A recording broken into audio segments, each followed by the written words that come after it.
Hello and welcome to video lecture series in sociology. Today we are going to discuss chapter 1 titled as Structural Changes from your textbook Social Change and Development in India. This chapter discusses the impact of colonial rule on Indian society, which means how the British influenced the nature and structure of Indian society, economy and polity, with particular focus on processes of urbanization and industrialization and what sort of structural changes both these processes had on Indian society. To begin our discussion on structural changes, let us begin by understanding how do we define a structure or what is meant by a structure. Simply stating, a structure is an arrangement, a pattern and relationship between different parts of something. You can also say structure means the way various activities are organized. For example, how do we impart justice defines nature of legal structure of any society, or how do we get educated defines the educational structure. In the same way, family, kinship, religion, all these institutions have different kinds of structures. Structural changes mean or imply transformation or changes in the way structures are organized or in the way these relations and activities are organized. For instance, delivering lectures on smart boards can be labeled as change in one aspect of the educational structure, that is, method of teaching. Our previous generations did not have this advantage. The question is, how do we study this change or transformation? The answer is, the changes can be understood in terms of two dimensions. Number one, their causes, that is, what factors bring about change or what are the reasons behind change. Second, we can study transformation in terms of consequences, that is, what has actually changed or undergone transformation. So, in the example of change in the educational structure, what do you think are the causes of change? One may say that development of means of communication and technology is the factor or motor behind change. In terms of consequences, the method of teaching has undergone transformation. IT has changed the way students can be taught now. Teaching has gone beyond the time and space dimensions of your classroom.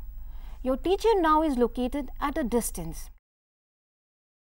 Someone may ask here that how do we assess change or how do we say something has changed? We measure changes by comparing one particular structure at 2 points of time. This is also called as diachronic comparison. We can compare any institution at 2 points of time, for instance, family in 1950s and 2010, after a gap of 60 years. In 1950s, nuclear families were not there in existence, whereas joint families were more in number.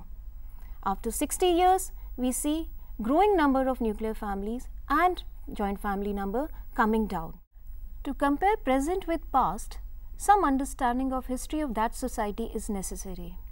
In case of India, we can say that India has a long and rich history. Knowing about our ancient and medieval times is important, but it is the colonial experience that is most significant to comprehend reality of modern India. In this chapter, we will focus on changes brought in by colonialism in India, that is the British Empire. We know in history, India was conquered several times by different groups of people who ruled different parts of what we now know as modern India. But Western colonialism, that is the British, had the greatest impact on our society. Why is it so? To understand this, we have to understand the difference between the empire building of pre-capitalist times and the empire building of the capitalist times. The pre-capitalist conquerors appropriated the economic surplus without interfering with the economic organization of our society. On the contrary, colonialism in capitalist era is of different kind. What does that mean?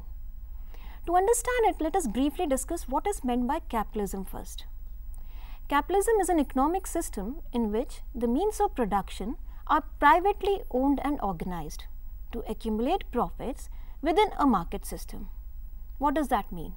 It means that the decision regarding what to produce, how to produce and how much to produce is left to the market forces of demand and supply. Capitalism emerged in West as a consequence of unique combination of factors. What were these factors? These factors were some of the intellectual and philosophical revolution that happened in Europe around 16th and 17th century. To begin with, it started with Reformation and Enlightenment, which challenged the tradition and religion. Social and political revolutions where French Revolution happened to establish democracy. Industrial Revolution that led to growth of science and technology and discovery of new lands for resources, which led to imperialism and colonialism later on. Together, these forces led to transformation of economic, political and social structure of Europe forever. What happened as a consequence? Capitalism defined the economic organization. Democracy became the dominant political form, and social organization became modern. It was characterized by rational scientific temper. It would be interesting for you to explore what is meant by modernity, what are the features of modernity. Coming back to our discussion of impact of colonial rule on Indian society, the British colonialism in India is an example of empire building of capitalist times. It directly interfered with the economic organization of India and altered its nature to ensure greatest benefits and profit to their empire back home. So, unlike the previous conquerors, why the British had the greatest impact on India? The reason was that they introduced and modified social, economic and political structures for their benefit. Every policy initiated by the British was geared towards strengthening and expansion of British capitalism and making their empire strong. What did they change?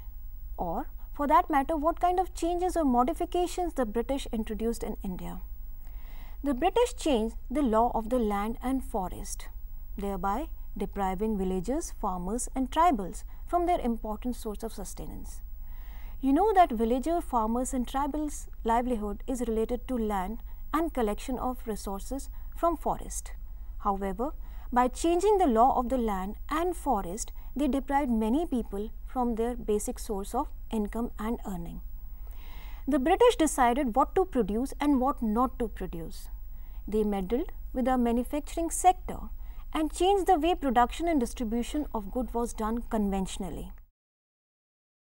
Many of our present-day institutions were introduced by and still are modelled on the lines of British institutions. For instance, the legal system.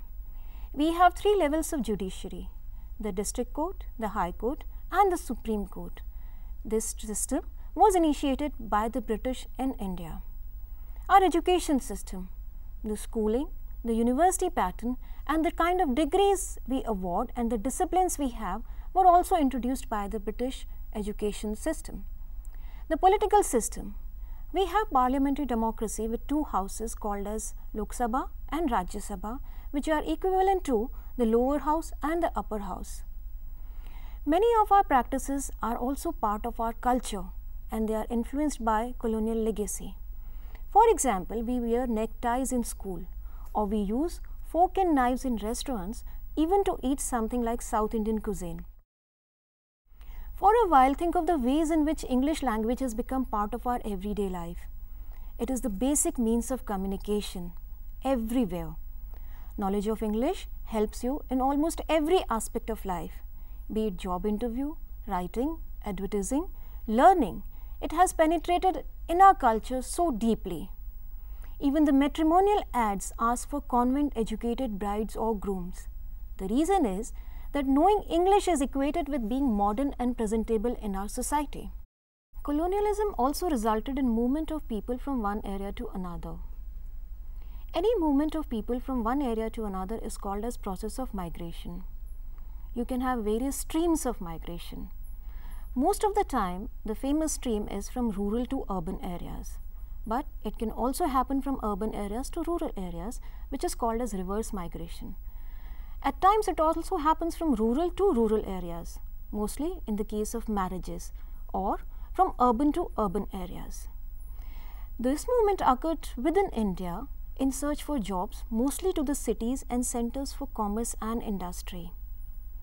That does not mean people did not go out. People also went to other colonies of the British in Asia, Africa and America as workers in agricultural and manufacturing sector. Some of this movement was voluntary, but some of the movement was forced upon people to work in other colonies and agricultural sector. To facilitate smooth functioning of its rule, the British introduced many changes in every sphere of activity.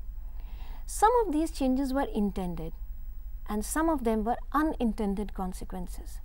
What do you mean by intended changes? Intended means something that you take as a deliberate action to achieve a purpose or a goal. And what do you mean by unintended, or unintended consequence for that matter, is something which you had not thought about before taking the intended step. For example, the British introduced English education to create a class of Indians who will help them in managing their empire. They introduced railways and means of transportation to help in their business. On the contrary, these intended changes or modifications resulted in rise of nationalistic and anti-colonial sentiment. How? People from different parts of India travelled from one place to another. They came in contact with one another and identified that liberty is what they are striving for. British rule was suppressing their liberation, and that is how, with printing, with exchange of information, dissemination of information and knowledge, the rise of nationalistic sentiment gained momentum. Many of our freedom strugglers are part of this educated class also, those who were barristers or lawyers or practiced law, such as Mahatma Gandhi in South Africa, those who realized that India needs to gain freedom. So what happened as a consequence of intended change led to contrary consequences, that is unintended one. Two important changes that are discussed in detail in this chapter are processes of industrialization and urbanization. Industrialization, which means introduction of factory-based production that changes nature of economic structure of any society, here in India. And urbanization means migration of people primarily from rural areas to urban areas, which leads to growth of cities and urban center. Both these processes are related to one another. Let us understand how process of urbanization and industrialization is related to one another.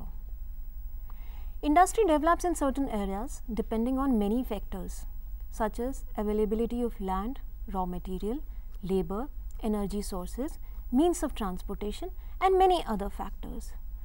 Once the industry is set in place, it attracts people from neighboring areas to work in these factories. Factories need labor to work. People in search for better prospects move to these areas. What are these better prospects? These can be better income, job, health facility, education facility, better civic and infrastructure. Thus, people from neighboring areas move to these towns and urban centers. That leads to development of cities. To summarize, let us take a quick recap of what we discussed today. We began by discussing what is a structure, how we can understand structural changes in terms of their causes and consequences. In this context, we discussed the difference between the pre-capitalist and capitalist empire building and the associated concept of capitalism. We also discussed what factors changed the nature and structure of European society and led to establishment of modernity.